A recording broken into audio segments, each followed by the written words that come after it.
خدا کے بندو حدیث موجود ہے، اعلنوا ھذا النکاح واجعلوہ فی المساجد، ترمذی شریف کی روایت، نکاح کا اعلان عام کیا کرو اور مسجدوں میں منعقد کیا کرو۔ کیا ہو گیا علماء کو؟ کہاں چھپا رہے ہیں اس حدیث کو؟ یہ میں مانتا ہوں، علماء کا قول ہے، میں اس کو رد نہیں کر سکتا کہ یہاں فعل امر جو ہے یہ وجوب کے لیے نہیں ہے، فرض کرنے کے لیے نہیں ہے، استحباب کے لیے ہے۔ تو بھائی مستحب چیز جو حضور نے قرار دی ہے اس کو کیوں چھوڑ رہے ہو؟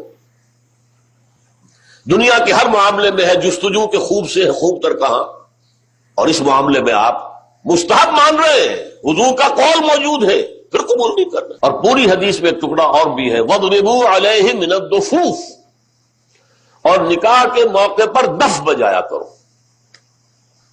تو کیوں؟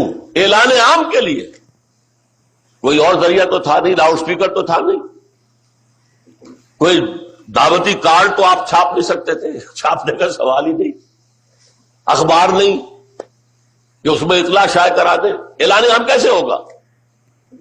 کہیں سے دف کی آواز آئی ہے، بھائی کیا بات ہے، فلاں کی شادی ہو رہی ہے فلاں کے ساتھ، بات پھیل گئی۔ میں نے اپنی 5 بچیوں کی 7 دفعہ شادی کی ہے، ایک بیوہ ہو گئی تو دوبارہ نکاح کیا، ایک کی ہمیں خلا لینی پڑی تو اس کا دوبارہ نکاح، تو 5 بچیاں 7 دفعہ نکاح، اور میں اپنے آنسو کبھی ضبط نہیں کر سکا ان کی رخصتی کے وقت۔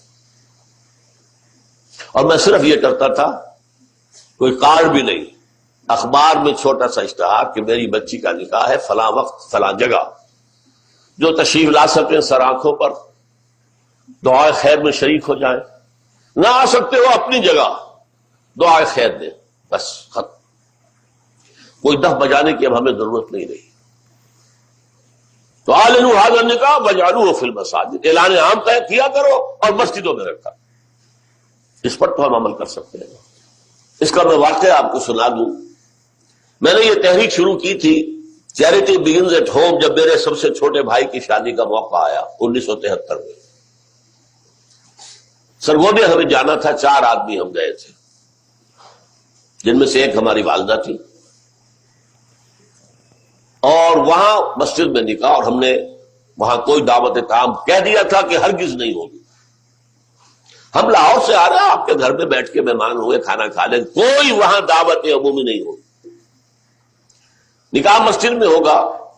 اس کا اعلان ہوا تو بڑی تعداد میں لوگ آ گئے ایک مسجد میں، وہاں تقریر میں نے کی، لیکن پھر وہاں بھی ایک، جیسے ہمارے ہاں یہاں کراچی میں مولانا مفتی محمد شفیع رحمت اللہ علیہ تھے، وہاں بھی ایک مفتی محمد شفیع صاحب تھے، ان کا انتقال ہو گیا تھا، ان کے 2 بیٹے مفتیان شہر کہلاتے ہیں، وہ بھی موجود تھے، میں نے نکاح ان سے پڑھوایا۔ لیکن ان میں سے جو بڑے بھائی تھے انہوں نے کہا ڈاکٹر صاحب اس کام کی ہمت صرف آپ میں تھی، ہم نہیں کر سکتے یہ ہمت۔ وجہ کیا ہے؟ مولوی کا سٹیٹس کیا ہے ہمارے یہاں؟ دیہات میں تو کمی کاری، جیسے ہاری ویسا مولوی، فصل پہ کوئی دانے دے دیں گے، اللہ اللہ خیر صلی اللہ، باقی روز کی روٹی کہیں مانگے جائے گھر گھر اور کھائے۔ شہروں کے اندر بھی مسجدوں میں علماء ہوتے ہیں باوقار باعزت، لیکن مساجد کی مجلس منتظمہ بھی تو ہوتی ہے نا۔ کیسے کہیں گے یہاں آؤ، میں نہیں آؤں گا تمہارے یہاں نکاح پڑھانے کے لیے، کیسے کہیں گے؟ حدیث رسول کے ہوتے ہوئے۔ بہرحال اس پر لوگوں کو شرم بھی آئی، احساس کیا انہوں نے کہ واقعی بات صحیح ہے۔ پھر میں نے غیرت کو چیلنج کیا،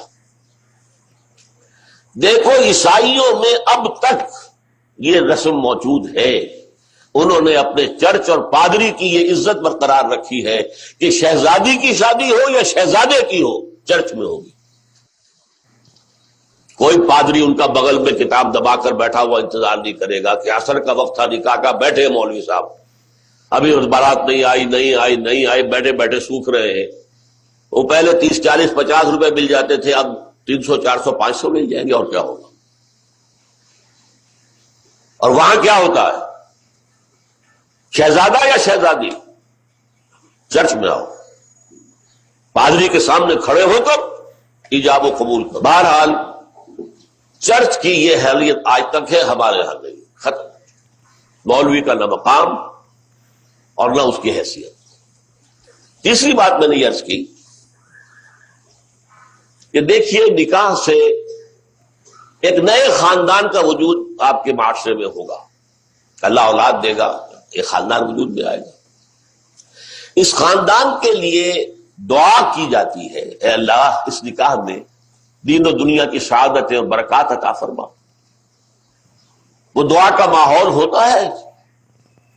آپ نے اعلیٰ ترین سنہری قسم کے شامیانے تان دیے اور فرش میں آپ نے قالین بچھا دیے، صوفے لگا دیے، لیکن وہاں کیا ہوتا ہے؟ سگریٹیں پی جا رہی ہے، دھواں ہے، کہہ لگ رہے ہیں، غیبتیں ہو رہی ہیں. پھر یہ کہ کوئی بھانڈ آ گئے تو فحش گوئی ہو رہی ہے، اور ایک کونے میں بیٹھا ہوا بیچارہ مولوی کچھ من من من من من من کر کے پڑھتا ہے جیسے کہ صرف دولہا کو سنا رہا ہے کچھ، اور پھر کہتے دعا مانگ لے. تو دعا کیا خاک مانگ لے؟ دعا کا ماحول ہوتا ہے، کوئی اللہ کے طرف توجہ ہو، کوئی رجوع ہو تو دعا مانگی جاتی ہے. لہذا اس دعا کا ماحول بھی جو مسجد میں ہے وہ اور کہیں نہیں. چوتھی چیز یہ بھی غیرت کو جگانے والی ہے. اگر حضور کی بیٹیوں کے نکاح مسجد میں ہوئے تو کون مسلمان ہے جو کہہ سکے میری بیٹی زیادہ باعزت ہے فاطمہ سے رضی اللہ تعالی عنہ؟ میری بیٹی کا نکاح مسجد میں کیسے ہو؟ آخری چیز، اور یہ اصل میں اس ازدواجی رسم کے ضمن میں جو اہم فلسفہ ہے وہ میں بعد میں بیان کروں گا. کس قدر بچت ہو گئی. لڑکی والے کے ہاں آپ جائیں گے، وہ شامیانے لگائے گا، وہ قالین منگائے گا، وہ کرسیاں منگائے گا، وہ صوفے لگائے گا، رات ہے تو قمقمے لگائے گا، بجلی. کتنا خرچہ ہوا. مسجد میں بھی بھائی قالین بھی بچھے ہوئے ہیں، مسجد کے اندر کشادگی ہے، مسجد میں اوپر پنکھے بھی لگے ہوئے ہیں، مسجد میں کرو نکاح. تمہارا کتنا پیسہ اس میں بچ گیا اس کا تصور